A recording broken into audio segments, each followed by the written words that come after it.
ನಾವು ಯಾವುದು ಗೊಂದಲದ ಹೇಳಿಕೆ ಕೊಡೋಕ್ಕೆ ಯಾರೂ ಕೂಡ ಪ್ರಯತ್ನ ಪಡಬಾರ್ದು. ಅದು ಪ್ರೀತಮ್ ಗೌಡ್ರನ್ನು ಒಳಗೊಂಡಂತೆ ಜನತಾದಳದ ಯುವ ಘಟಕದ ಅಧ್ಯಕ್ಷರಾದ ನಿಖಿಲ್ ಅವರು ಸೇರಿದಂತೆ ಯಾರೂ ಕೂಡ ಗೊಂದಲದ ಹೇಳಿಕೆ ಕೊಡಬಾರ್ದು ಅನ್ನೋಂಥದ್ದೇ ನಮ್ಮದು ರಿಕ್ವೆಸ್ಟ್ ಇರೋದು. ಅದಕ್ಕೆ ನಾವು ಬದ್ಧವಾಗಿದ್ದೀವಿ, ಅವರು ಬದ್ಧವಾಗಿದ್ದಾರೆ. ನಾರಾಯಣಗೌಡರಾಗಲಿ, ಪ್ರೀತಮ್ ಗೌಡರಾಗಲಿ, ನಿಖಿಲ್ ಕುಮಾರಸ್ವಾಮಿ ಆಗಲಿ ಯಾರೂ ಕೂಡ ಗೊಂದಲವನ್ನು ಮಾಡಬಾರ್ದು ಅನ್ನೋದು ನಮ್ಮ ಅಪೇಕ್ಷೆ ಇದೆ. ಹಾಗಾಗಿ ಯಾರೂ ಕೂಡ ಅದನ್ನು ಮಾತಾಡೋದಿಲ್ಲ ಅನ್ನೋಂಥದ್ದು ನನ್ನ ನಂಬಿಕೆ, ನನ್ನ ಸೇರಿದಂತೆ. ಬಟ್ ನಿಮ್ಮ ಹೇಳಿಕೆ ಮೇಲೆ ಈ ರೀತಿಯಾದಂಥ ಚರ್ಚೆಗಳು ನಡೀತಾ ಇರುವಂಥದ್ದು ಸರ್? ಅದು ಮಾಧ್ಯಮದ ಸ್ನೇಹಿತರು ನಾನು ಹೇಳಿದ್ದನ್ನು ಅವ್ರಿಗೆ ಮನವರಿಕೆ ಮಾಡೋಂಥ ಪ್ರಯತ್ನ ಮಾಡಿಕೊಟ್ಟಿದ್ರಿ. ಅದ್ರ ಒಂದು ವಾರ 10 ದಿನದ ಮುಂಚೆ ಅವರು ಹೇಳಿದಂಥ ಹೇಳಿಕೆಗೆ ನೀವುಗಳು ಮಹತ್ವ ಕೊಟ್ಟಿದ್ರು. ಬಹುಶಃ ನಾನು ಹೇಳೋಕ್ಕಿಂತ ಮುಂಚೆನೇ ಈ ಒಂದು ಏನು ಚರ್ಚೆ ಆಗ್ತಿದೆ ಅದಕ್ಕೆ ಮಹತ್ವ ಬರ್ತಿತ್ತು. ನೀವುಗಳು ಪ್ರೀತಮ್ ಗೌಡ ಹೇಳಿದ ನಂತರ ಆ ವಿಚಾರವನ್ನು ಎತ್ಕೊಂಡಿರೋದ ಕಾರಣ ನನ್ನ ಹೇಳಿಕೆಯಿಂದ ಅಂತೇಳಿ ಅನಿಸಿದೆ. ನಮ್ಮ ಕಾರ್ಯಕರ್ತರು ಅಲ್ಲ, ಕಾರಣ ಏನಿಲ್ಲ, ನಾವು ಬಹಿರಂಗವಾಗಿ ಮಾತಾಡಬಾರ್ದು ಅಂತ ಅವ್ರ ಅಪೇಕ್ಷೆ ಇದೆ, ಅವರು ಬಹಿರಂಗವಾಗಿ ಮಾತಾಡಬಾರ್ದು ಅಂತ ನಮ್ಮ ಕಾರ್ಯಕರ್ತರ ಅಪೇಕ್ಷೆ ಇದೆ. ಹಾಗಾಗಿ ಈಗ ಅವ್ರಿಗೂ ಅರ್ಥ ಆಗಿದೆ, ನಮಗೂ ಅರ್ಥ ಆಗಿದೆ. NDA ನೇತೃತ್ವದಲ್ಲಿ ತೀರ್ಮಾನ ಆಗೋಂಥ ಡೆಲ್ಲಿಲಿ ಯಾವುದೇ ಟಿಕೆಟ್ ವಿಚಾರನೂ ಮಾತಾಡಬಾರ್ದು, ಮುಖ್ಯಮಂತ್ರಿ ಯಾರು ಅನ್ನೋಂಥದ್ದು ಮಾತಾಡಬಾರ್ದು ಅನ್ನೋಂಥದ್ದು ಅವ್ರಿಗೂ ಮನವರಿಕೆ ಆಗಿದೆ, ನಮಗೂ ಗೊತ್ತಿತ್ತು. ನಾವು ಅವ್ರ ದಾರಿಲೇ ಮುಂದಿನ ದಿನಗಳಲ್ಲಿ ಯಾವುದೇ ರೀತಿಯಾದಂಥ ಗೊಂದಲ ಇಲ್ಲದಿರೋ ರೀತಿ ಅವರು ನಾವು ಒಟ್ಟಿಗೆ ಸಹಕಾರದಿಂದ ಮಾಡೋಂಥದ್ದು ಮಾಡ್ತೀವಿ. ಕರೆಕ್ಟ್ ಅಲ್ಲ, ಹಾದಿಲ್ ಬೀದಿಲ್ ಮಾತಾಡಿದ್ದಕ್ಕೆ ಕಾರ್ಯಕರ್ತರು ಮನಸ್ಸು ಬೇಜಾರಾಗಿದ್ದ ಕಾರಣ ಇವಾಗ ನಾವು ಮಾತಾಡಿದ ನಂತರ ಯಾರೂ ಮಾತಾಡಬಾರ್ದು ಅಂತೇಳಿ ಒಂದು ಮನಸ್ಥಿತಿ ಆಗಬೇಕು ಅಂತೇಳಿ ಅಪೇಕ್ಷೆ ಪಟ್ಟಿದ್ದಾರೆ. ಅದಕ್ಕೆ ನಾವು ಕೂಡ ಬದ್ಧವಾಗಿರೋಂಥ ಕೆಲಸವನ್ನು ಮಾಡ್ತೀವಿ, ಅವರು ಬದ್ಧವಾಗಿರೋಂಥ ಕೆಲಸ ಮಾಡ್ತೀವಿ ಅಂತ ಮೊನ್ನೆ ಹೇಳಿದ್ದಾರೆ. ಸ್ವಾಗತಾರ್ಹ. ನಾವು ಮಾತಾಡಲ್ಲ, ನೀವು ಮಾತಾಡಬೇಡಿ ಅಂತ ಅಲ್ಲ, ಅವ್ರು ಮಾತಾಡಬಾರ್ದು ಅಂತ ಅವ್ರು ಹೇಳಿದ್ದಾರೆ. ಅವರು ಒಳ್ಳೆ ದೃಷ್ಟಿಯಿಂದ ಹೇಳಿದ್ದಾರೆ ಅಲಯನ್ಸಿಂದು. ಹಂಗಾಗಿ ಅವರು ಫಾಲೋ ಮಾಡ್ತಿರೋದ್ರಿಂದ ನಮ್ಮ ಪಕ್ಷದ ವತಿಯಿಂದನೂ ಎಲ್ಲ ನಾಯಕರುಗಳು ಫಾಲೋ ಮಾಡಬೇಕು ಅಂತೇಳಿ ನಾನು ವಿನಂತಿ ಮಾಡ್ತೀನಿ. ಅಲ್ಲ, ಹಾದಿ ಬೀದಿಲಿ ಚರ್ಚೆ ಮಾಡಬಾರ್ದು ಅಂತ ಹೇಳಿದ್ಮೇಲೆ ಈಗ ಮತ್ತೆ ಚರ್ಚೆ ಆಗೋದು ಬೇಡ. ಹಾಗಾಗಿ ಅವರು ಆ ವಿಚಾರವನ್ನು ಅವರು ಭಾಳ ಆಗ್ರಹಪೂರ್ವಕವಾಗಿ ಹೇಳಿದ್ದಾರೆ. ಹಂಗಾಗಿ ಅವ್ರದ್ದು ಯೋಚನೆ ಸರಿ ಇರುತ್ತೆ.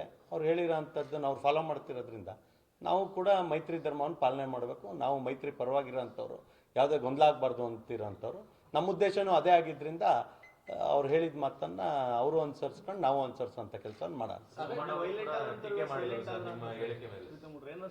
ನಾನು ಯಾವ್ದಾದ್ರು ವಿಚಾರವನ್ನು ಮಂಡಿಸಿದ್ರೆ ಲಾಜಿಕಲ್ ಎಂಡಿಗೆ ತಗೊಂಡೋಗ್ಬೇಕು ಅಂತ ಹೇಳೋದು. ನನ್ನ ಮನವಿ ಏನಿತ್ತು, ಯಾರು ಮುಖ್ಯಮಂತ್ರಿ ಅಭ್ಯರ್ಥಿ ಅಂತ ಹೇಳಂಗಿಲ್ಲ, ಯಾರು ಕ್ಷೇತ್ರದಲ್ಲಿ ಕ್ಯಾಂಡಿಡೇಟು ಅಂತ ಹೇಳಂಗಿಲ್ಲ ಅಂತೇಳಿ ನಾನು ವಿಚಾರವನ್ನು ಎತ್ತಿದ್ದೆ. ಈಗ ಅವರೇ ಪುನಃ ಹೇಳಿದ್ದಾರೆ ಹಾದಿ ಬೀದಿಲಿ ಚರ್ಚೆ ಆಗಂಗಿಲ್ಲ ಡೆಲ್ಲಿಲಿ ಅಂತ. ಹಂಗಾಗಿ ಹಾದಿ ಬೀದಿಲಿ ಯಾರು ಹೇಳ್ತಿದ್ರು ಅವರು ಇನ್ನು ಹೇಳ್ದೆ ಹೋದರೆ ಸಮಸ್ಯೆ ಬಗೆಹರಿತ್ತು. ಹಂಗಾಗಿ ಪ್ರೀತಮ್ ವೈಲೆಂಟು ಇಲ್ಲ, ಸೈಲೆಂಟು ಇಲ್ಲ, ಟಾಸ್ಕ್ ಮಾಸ್ಟ್ರು. ಆ ಟಾಸ್ಕ್ ಕಂಪ್ಲೀಟ್ ಮಾಡಿದ್ದೀನಿ, ನನ್ನ ಕೆಲಸ ಮುಗಿದಿದೆ. ಹಂಗಾಗಿ ನಾನಿನ್ನು ಸೈಲೆಂಟು. ಇದರಲ್ಲಿ ಯಾವುದು ತರ್ಕಗಳು ಹುಡ್ಕೋದು ಬೇಡ. ನಾನು ಸದಾ ಮೈತ್ರಿ ಪರವಾಗಿರ್ತೀನಿ. ಆದರೆ ಮೈತ್ರಿಯ ರೀತಿ ರಿವಾಜುಗಳನ್ನ ತೀರ್ಮಾನ ಮಾಡೋದು ದೆಹಲಿಯ ನಾಯಕರುಗಳು. ಅದಕ್ಕೆಲ್ಲರೂ ಸಹಮತ ವ್ಯಕ್ತಪಡಿಸ್ಬೇಕು. ಅದಕ್ಕೆ ಪ್ರೀತಮ್ ಗೌಡನೂ ಹೊರತಾಗಿಲ್ಲ, ನಿಖಿಲ್ ಅವರು ಹೊರತಾಗಿಲ್ಲ. ಹಾಗಾಗಿ ಅವ್ರಿಗೆ ನಾನು ಧನ್ಯವಾದಗಳು ತಿಳಿಸ್ತೀನಿ. ಈ ಒಂದು ಉತ್ತಮವಾದ ಬೆಳವಣಿಗೆ ಕಾರ್ಯಕರ್ತರಲ್ಲಿ ಯಾವುದೇ ಗೊಂದಲ ಇಲ್ಲದಿರೋ ರೀತಿಯಲ್ಲಿ ಮಾಡುತ್ತೆ. ಅವ್ರು ಮಾತಾಡಿದ್ರೆ ನಾವು ಶುರು ಮಾಡ್ತೀವಿ ಅಂತ ಹೇಳ್ತಿದ್ದೀರಾ ಸರ್? ಅಲ್ಲಪ್ಪ, ಅವರು ಪಾಪ ಅವ್ರಿಗೆ ಮಾತಿನಲ್ಲಿ ಕಾರ್ಯಕರ್ತರಿಗೆ ಉದ್ದೇಶ ಮಾತನಾಡ್ಬೇಕಾದ್ರೆ ಮಾತಾಡಿರೋದು ನಮ್ಮ ಕಾರ್ಯಕರ್ತರಿಗೆ ಗೊಂದಲ ಆಗಿತ್ತು. ಹಂಗಾಗಿ ಕ್ಲಾರಿಟಿ ಕೊಡಬೇಕಾಗಿತ್ತು. ಈಗ ಚರ್ಚೆ ಆಗೋದು ಬೇಡ, ವೇದಿಕೆಯಲ್ಲಿ ಚರ್ಚೆ ಆಗೋದು ಬೇಡ, ಒಂದು 4 ಗೋಡೆ ಮಧ್ಯೆ ಕೊಠಡಿಲಿ ಚರ್ಚೆ ಮಾಡಬೇಕು ಅನ್ನೋ ಸಲಹೆ ಕೊಟ್ಟಿದ್ದಾರೆ. ಸಲಹೆ ಸರಿ ಇದೆ, ಸಲಹೆಯನ್ನು ಪಾಲಿಸೋಂಥ ಕೆಲಸವನ್ನು ನಾವು ಮಾಡ್ತೀವಿ, ಅವರು ಮಾಡ್ತೀವಿ. ಸಂಸ್ಥೆ ಚುನಾವಣೆಗಳು ಕೂಡ ಅಲ್ಲ, ನಮ್ಮ ಕಾರ್ಯಕರ್ತರು ಏನು ಹೇಳಿರ್ತಾರೆ ಅನ್ನೋಂಥದ್ದನ್ನ ಅವ್ರ ಕಾರ್ಯಕರ್ತರದನ್ನು ಒಟ್ಟಿಗೆ ಕೂತು ಮಾತಾಡ್ತೀವಿ. ನಾವು ಆದಿಲ್ ಬೀದಿಲ್ ಮಾತಾಡೋದು ಬೇಡ ಅಂದಮೇಲೆ ನಾವು ಅದನ್ನು ಪಾಲನೆ ಮಾಡಬೇಕಲ್ಲ. ಚಿಕ್ಕವರಿಂದನಾರಾಗಲಿ ದೊಡ್ಡವರಿಂದನಾರಾಗಲಿ ಒಳ್ಳೆ ರಚನಾತ್ಮಕ ಸಲಹೆ ಬಂದರೆ ಅಲಯನ್ಸಿಗೆ ಅದನ್ನು ತಗೊಳಕ್ಕೆ ಸಿದ್ಧ ಸರ್. ಇಬ್ಬರು ಎರಡೂ ಕಡೆ ಪಾಲಿಸ್ಬೇಕು. ಈಗ ಎರಡೂ ಕಡೆ ಪಾಲಿಸೋಕ್ಕೆ ನಿಯಮಗಳನ್ನ ಅವರೇ ಹಾಕಿರೋದ್ರಿಂದ ಆ ನಿಯಮನ ಫಾಲೋ ಮಾಡೋಣ, ಎಲ್ಲ ಒಟ್ಟಾಗಿ ಹೋಗೋಣ. ಯಾರು ಸೋತವ್ರಿಗೆ ಟಿಕೆಟ್ ಕೊಡ್ತಾರೋ, ಗೆದ್ದವ್ರಿಗೆ ಟಿಕೆಟ್ ಕೊಡ್ತಾರೋ, ಇವರೇ ತೀರ್ಮಾನ ಮಾಡೋದು ಬೇಡ ಅನ್ನೋದು ಅಷ್ಟೇ ಆಗಿತ್ತು. ಗೆಲುವು ಮಾನದಂಡ ಅನ್ನೋದನ್ನು ಮನಸ್ಸಿನಲ್ಲಿ ಇಟ್ಕೊಂಡು ಮಾಡಬೇಕು ಅನ್ನೋದು ಅಷ್ಟೇ ಕಾರ್ಯಕರ್ತರ ಉದ್ದೇಶ. TPZP ಆಗಲಿ, MLA ಆಗಲಿ, MP ಆಗಲಿ. ಆ ನಿಟ್ಟಿನಲ್ಲಿ ಅವರು ಸಹಮತ ವ್ಯಕ್ತಪಡಿಸಿರೋದ್ರಿಂದ ನಾನು ಅವ್ರ ಮಾತಿಗೆ ನಾನು ಸಹಮತವನ್ನು ವ್ಯಕ್ತಪಡಿಸ್ತಾ ಮುಂದೆ ಕೆಲಸ ಮಾಡ್ಕೊಂಡು ಹೋಗೋಣ ಅಂತೇಳಿ. ಪ್ರೀತಮ್ ಗೌಡರು ಮಾತಾಡಬಾರ್ದು ಅಂತ ಸೂಚನೆ ಬಂದಿದೆಯಾ ಅಂತ ಸರ್? ಈಗ ಮಾತಾಡ್ತಿದ್ದೀನಲ್ಲ, ಮೈತ್ರಿ ಬಗ್ಗೆ ಮಾತಾಡಬಾರ್ದು, ಮೈತ್ರಿ ಗಟ್ಟಿಯಾಗಿ ಹೋಗಬೇಕು. ಅವ್ರು ಹೇಳ್ದಂಗೆ ಆದಿ ಬೀದಿಲಿ ಮಾತಾಡಬಾರ್ದು ಅಂತಲೇ ಹೇಳ್ತಿದ್ದೀನಿ. ಅದರಲ್ಲೇನು ಮುಲಾಜೇನಿಲ್ಲ. ನಾವು ನೋಡಿ, ನೀವು ಪ್ರೊವೋಕ್ ಮಾಡಿದ್ರಿ ಅಂತ ಪ್ರೊವೋಕ್ ಆಗೋಕ್ಕೆ ಇದು ಪ್ರೀತಮ್ ಗೌಡ ಬೇರೆಯವರಲ್ಲ. ಮತ್ತೆ ವಿಚಾರವನ್ನು ಮಂಡಿಸ್ದೆ ಸೈಲೆಂಟ್ ಆಗೋಕ್ಕೆ ಬೇರೆ ಯಾರೂ ಅಲ್ಲ ನಾನು. ಹಂಗಾಗಿ ಯಾಕೆ ಈ ಗೊಂದಲವನ್ನು ಮಾಡುತ್ತಿದ್ದೀರಿ ಅಂತೇಳಿ ಹೇಳಿ ಅಗತ್ಯ ಇದೆ ನಿಮ್ಮ ಮಾತಿನಿಂದ ಒಂದ್ ಕಡೆ ಜೆಡಿಎಸ್ ನಾಯಕರು ಮಾತಾಡ್ತಾ ಇದ್ರು ಅನ್ನೋದೊಂದು ಪ್ರಶ್ನೆ. ಅಲ್ಲ ಕರೆಕ್ಟ್, ಅದ್ರ ಮಾತಿಗೆ ಮಹತ್ವ ಇದೆ ಅಂತ ಆಯ್ತಲ್ಲ.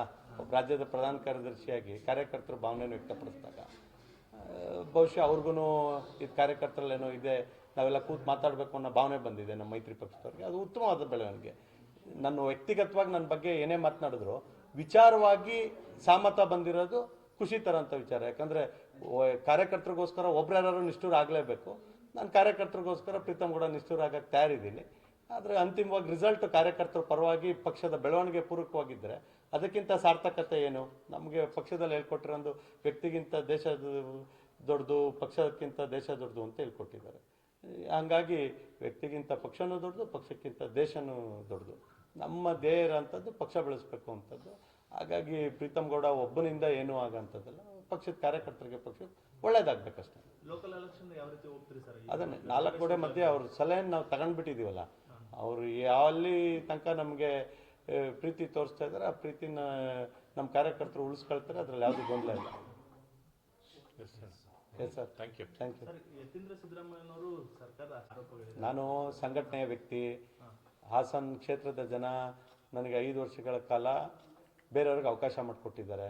ನಾನು ಸಂಘಟನೆ ವಿಚಾರವಾಗಿ, ಪಾರ್ಟಿ ಕಟ್ಟೋದ್ರ ವಿಚಾರವಾಗಿ ಮಾತ್ರ ಈಗ ಮಾತನಾಡೋಂಥದ್ದು. ನಮ್ಮ ಶಾಸಕರು, ವಿರೋಧ ಪಕ್ಷದ ನಾಯಕರುಗಳು ಸರ್ಕಾರದ ನಡೆ ಅವ್ರದ್ದು ಏನು ಸಮಸ್ಯೆ ಇದೆ ಅದ್ರ ಬಗ್ಗೆ ಮಾತನಾಡ್ತಾರೆ. ಪಕ್ಷ ಸಂಘಟನೆ ಬಗ್ಗೆ ಪ್ರೀತಮ್ ಗೌಡಂಗೆ ಜವಾಬ್ದಾರಿ ಕೊಟ್ಟಿದ್ದಾರೆ. ಆ ಕೆಲಸವನ್ನು ನಿಷ್ಠೂರವಾಗಿ ಕಾರ್ಯಕರ್ತರ ಪರವಾಗಿ ಮಾಡೋ ಅಂಥದ್ದನ್ನು ಮಾಡ್ತೀನಿ. ರಾಜ್ಯಾಧ್ಯಕ್ಷರು ಬದಲಾವಣೆ ಆಗುತ್ತೆ ಸರ್, ಆ ಚರ್ಚೆ ಕೂಡ ಇದೆ. ರಾಜ್ಯಾಧ್ಯಕ್ಷರು 2028 ತನಕ ಅವರ ನೇತೃತ್ವದಲ್ಲಿ ಭಾರತೀಯ ಜನತಾ ಪಾರ್ಟಿ ಗಟ್ಟಿಯಾಗಿ ಚುನಾವಣೆಯನ್ನು ಮಾಡುತ್ತೆ. TPZPಯಲ್ಲೂ ಗಮನಾರ್ಹ ಸಾಧನೆಯನ್ನು ಮಾಡ್ತೀವಿ. 2028ರಲ್ಲಿ 120ಕ್ಕೂ ಹೆಚ್ಚು ಸ್ಥಾನಗಳನ್ನು ಭಾರತೀಯ ಜನತಾ ಪಾರ್ಟಿ ಸನ್ಮಾನ್ಯ ವಿಜೇಂದ್ರ ಅವರ ನೇತೃತ್ವದಲ್ಲಿ ಗಳಿಸುತ್ತೆ. ಯಾವುದೇ ಅನುಮಾನ ಬೇಡ. ಪದೇ ಪದೇ ಚರ್ಚೆ ಆಗುತ್ತಲ್ಲ ಸರ್ ಅಧ್ಯಕ್ಷ? ಚರ್ಚೆ ಯಾರು ಪ್ರಬಲ ವ್ಯಕ್ತಿಗಳಿರ್ತಾರೆ ಅವ್ರ ಬಗ್ಗೆ ಚರ್ಚೆ ಆಗೋವಂಥದ್ದು ಸಹಜ. ಯಾರು ಒಬ್ಬರು ಸ್ಟೇಟ್ಮೆಂಟ್ ಕೊಟ್ಟರೆ ಚರ್ಚೆ ಆಗುತ್ತೆ ಅಂದರೆ ಅವ್ರಿಗೆ ಶಕ್ತಿ ಇದೆ ಅಂತ.